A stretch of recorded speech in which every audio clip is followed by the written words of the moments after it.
భారత communist party ఇచ్చిన పిలుపు మేరకు పట్టణంలో ఉన్నటువంటి పేదవాళ్ళకి 2 సెంట్లు భూమి, పల్లెల్లో ఉన్నటువంటి పేద ప్రజలకు, అర్హులైన పేద ప్రజలకి 3 సెంట్ల భూమి ఇవ్వాలని డిమాండ్ చేస్తూ రాష్ట్ర వ్యాప్తంగా సిపిఐ ఆధ్వర్యంలో ధర్నాలు నిర్వహిస్తూ ఉన్నాం.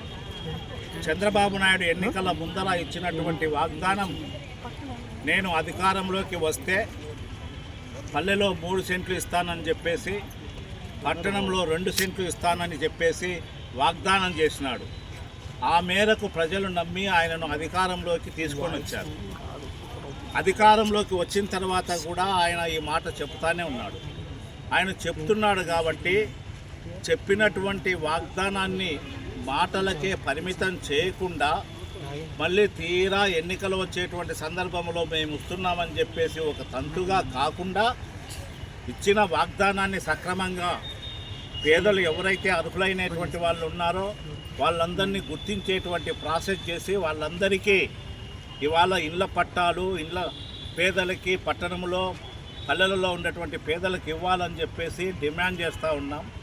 అంతేకాకుండా మీరు ఇంటికి అయ్యేటువంటి ఖర్చును 4 లక్షల రూపాయలు ఇస్తామని చెప్పేసి వాగ్దానం చేసినారు. పెరిగిన ధరవరలతో పోల్చుకుంటే 4 లక్షల రూపాయలు సరిపోదు కాబట్టి భారత కమ్యూనిస్టు పార్టీ 5 లక్షలు డిమాండ్ చేస్తూ ఉన్నాము. పట్టాలతో పాటు 5 లక్షల రూపాయలు నిర్మాణానికి అవసరమయ్యేటువంటి డబ్బులను కూడా పెంచి కేటాయించాలని చెప్పేసి ముఖ్యమంత్రి గారికి విజ్ఞప్తి చేస్తూ ఉన్నాం. ఎందుకంటే చెప్పేది ఒకటి, చేసేది ఒకటిగా ఉండకూడదు. మీరు గతంలో కరెంటు ఛార్జీలు ఎన్నికల ముందు ప్రచారానికి వచ్చినప్పుడు కరెంటు ఛార్జీలు పెంచమని చెప్పేసి, వీలైతే తగ్గిస్తామని చెప్పేసి మీరు వాగ్దానం చేసినారు. కానీ ఇప్పుడు ఏం చేస్తూ ఉన్నారు? గతంలో జగన్మోహన్ రెడ్డి ముఖ్యమంత్రిగా ఉన్నప్పుడు 6,000 చిల్లర కోట్లను డిస్కాములకు మీరు వసూలు చేసుకోండి అని అనుమతి ఇచ్చి ట్రూ-అప్ ఛార్జీలతో పెంచితే ఇప్పుడు ఏకంగా 11,000 కోట్లను మీరు వసూలు చేసుకోండి, 2015 నుంచి 2025 వరకు మీరు వసూలు చేసుకోండి అని చెప్పేసి డిస్కాములకు అనుమతి ఇచ్చినారు. అంటే విపరీతంగా కరెంటు ఛార్జీలు పెరిగిపోయేటువంటి పరిస్థితి ఉంది.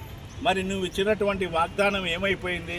ఇవాళ పేద కుటుంబాలు కావచ్చు, హోటల్ వాళ్ళు కావచ్చు, లేకపోతే వేరే వ్యాపారాలు చేసుకునేటువంటి వాళ్ళు కావచ్చు, ఫ్యాక్టరీలు కావచ్చు, ఇంత ధరలు పెరిగిపోతే నిత్యావసర సరుకులు కూడా ధరలు పెరిగిపోయి అది తిరిగి ప్రజలకు పెనుభారం అవుతుందని చెప్పేసి మేము డిమాండ్ చేసి ఇట్లా మాట తప్పకుండా ఇది కూడా పేదలకు ఇవ్వాలని చెప్పేసి మేము కోరుతా ఉన్నాము.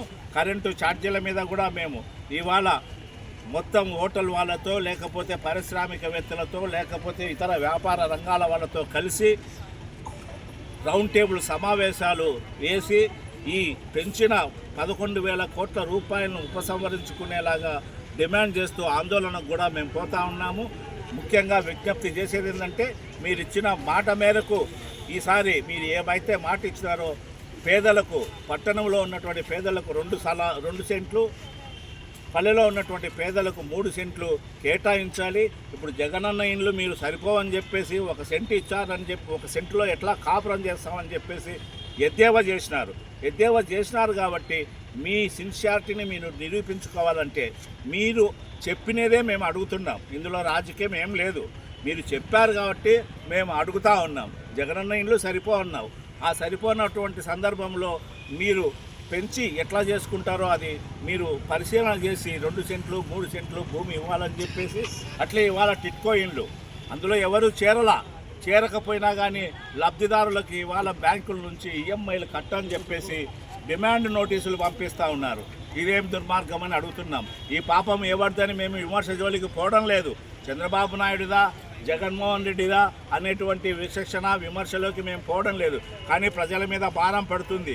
ఇంట్లో చేరలేదు, అసలు అతనితో పేరుతో ఉందో లేదో తెలియదు, కానీ అతని ఇంటికి ఈఎంఐ కట్టని డిమాండ్ నోటీస్ వచ్చింది. కాబట్టి దీన్ని కూడా పరిశీలన చేసి ప్రజల మీద భారం లేకుండా చేయాలని చెప్పేసి డిమాండ్ చేస్తూ ఉన్నాం.